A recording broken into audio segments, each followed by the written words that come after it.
Thanks for watching Mark's Minerals videos. I'm Mark. I haven't been putting out a lot of videos lately because I've been cutting some high-end fire agate from Slaughter Mountain. So Slaughter Mountain Fire Agate is located on the San Carlos Apache Reservation. It can only be dug by Apache from that reservation or people who are invited to dig specific locations. Anyhow, so I've been working on that and turning out some stones, and until I can get a better setup where I have someone filming as I go, I can't risk worrying about filming and then ruin a fire agate. Anyhow, I want to show you basically what I'm working with. I'm still doing the rough stages, but I could at least explain what I'm doing as far as showing the different layers and how I'm carving. So, without further ado, let's get back to carving some fire agate. Alright, so here we have some really lovely Slaughter Mountain high-grade fire agate. It's really exceptional material. You'll start to see some of the smaller pin fire starting to show up. There's some green, there's some reds, and they are pretty, but it's also ghost fire. What I mean by ghost fire is it occurs, but it occurs in a really thin layer. See this thick layer of empty space between it? It's showing up as kind of a grayish right now, but it's more of a clear chalcedony. You see the space between color, clear chalcedony, and then dark solid colors down here. So agate forms in layers. Here's the base. You got your kind of clay, your layering. So it's coming and it's depositing. This bottom layer, it's more chalcedony, more of that clear agate, and then it starts, pardon me, the fire agate will start to layer. You'll get a small little layer, and again, depending on the chemical composition, you get the different colors. Lots of iron oxide for reds. So probably some copper for greens. You see there's some green and blue in there. So there's probably aluminum, different metals that got mixed together. Very active, very fiery. Here's another. So here's a color layer. Here's a void with that clear chalcedony. Here it shows up as brown because it's stacked between two layers of agate with a lot of brown, so that's how it just shows, but it's more clear once you get on top of it. Another color layer, and then this void, and then this other color layer. So you have to decide where you're going to go. If this was intact, my best bet would be to grind a small window down until I found the color layer I desired. But luckily there was a little fracture on the outside of this, so I can see right where they are. And I know that's what I'm going to go for. And when I follow that layer, it continues all the way around the stone and is very promising. So I'm going to grind down until I see that orangey brown. You see? And I'm going to stop using rough tools at that point. At this point, I'm using very rough tools. Let's turn this light down a little bit. I'm using these 60 and 80 grit diamond coated bits. There's different styles. Yeah, let me show you a cross section. You'll get sets with all these different style bits in there. I like to use Harbor Freight, but you can check out eBay or Amazon for diamond coated coarse bit, and you'll come across these. So they're usually about $20 to $30 for a package of 50.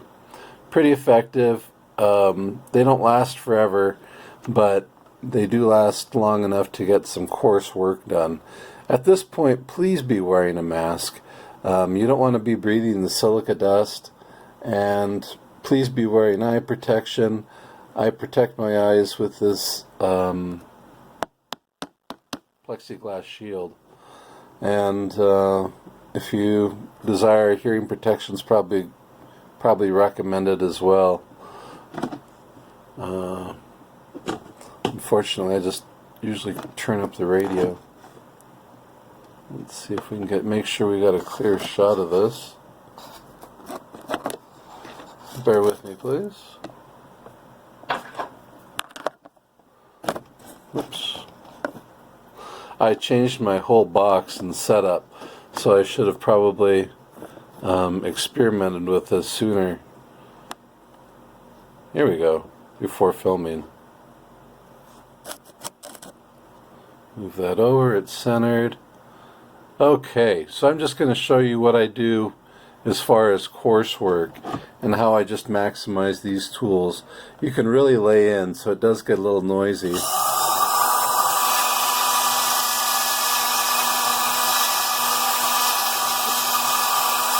So I'm probably using a 1/2 pound of pressure at a pretty high rate of speed. And I try to keep my cuts uniform and steady. If I do that, then I don't wind up with any jagged tool marks or runaways where the tools skip across.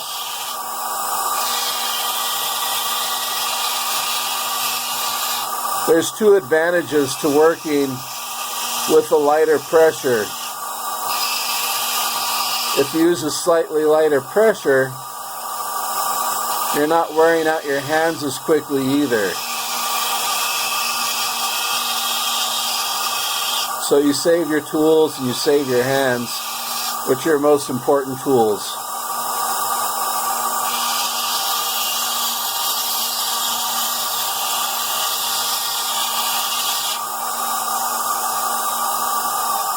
So you're going to find that you're going to run into these colors, but you just have to know that that layer isn't as important to me. I want to get down, so I'm going to start shaping from the edges back in, so I'll know that this is my defined layer.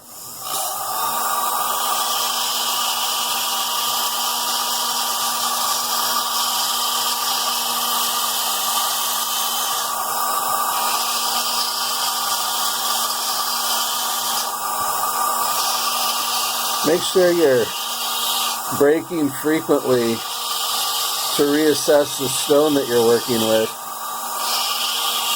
You never know what's going to pop up under there. You might run into a really beautiful color layer.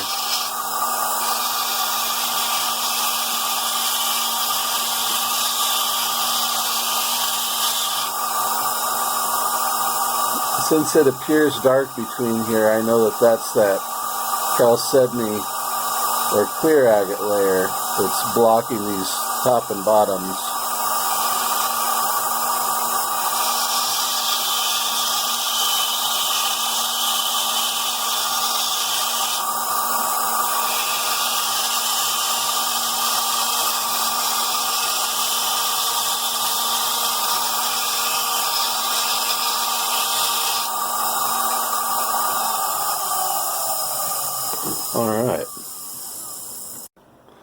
Alright, so that's where we were, and I let it dry off for a little bit.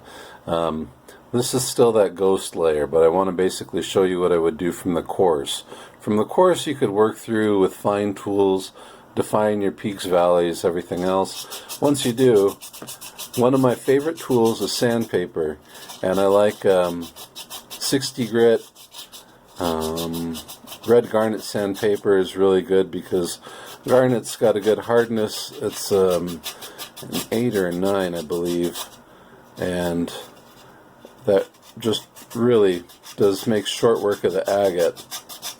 So I use sandpaper, and this isn't nearly long enough, but you want a nice uniform finish so you don't have any really giant peaks and valleys or tool marks. Another thing you can do besides that is use a Nova Point. These Nova Points are from Diamond Pacific.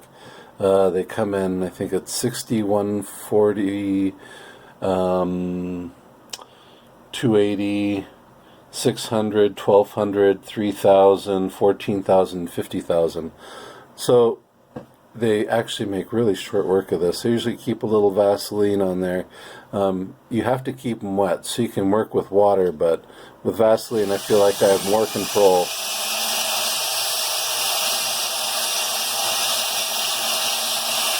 And you want that nice, consistent movement. Make sure that the tip doesn't dry out. Make sure you're using the entire shaft so it doesn't wear out in one spot prematurely.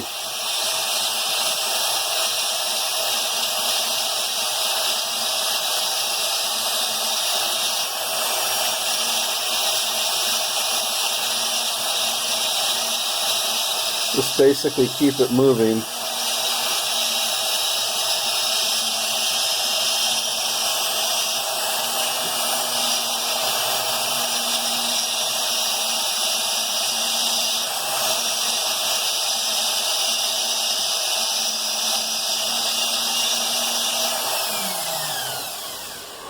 So just to basically give you an idea, you can see that the colors are starting to become more defined. Yeah. And you can start to see that green to red. So I would continue carving, if this were the layer I was going for. This is not. I would continue, say this is the bright spot, take it outside wherever it's brown, mark it off with a Sharpie. Put some markings so you know that's what you still have to get rid of. And you turn it where it's not bright, wherever it's brown, you continue to mark it off with a marker until you can continue working down, take the step, grind a little more, sand a little more, take it back outside, and then only grind the spots that are marked. So you could slowly work your way around, and you would find these bubbles, and you'd find these valleys, and that's it. Thanks for watching Mark's Minerals videos. I will have more videos soon. I really do hope to get together with some sort of person to help me with a camera so I can get everything done for you. I want to cut one start to finish. But thank you for watching. If you have any questions, reach out to me at mark.ruiz.fireagate@gmail.com and I'll put that all up. Thanks for watching. Have a great day.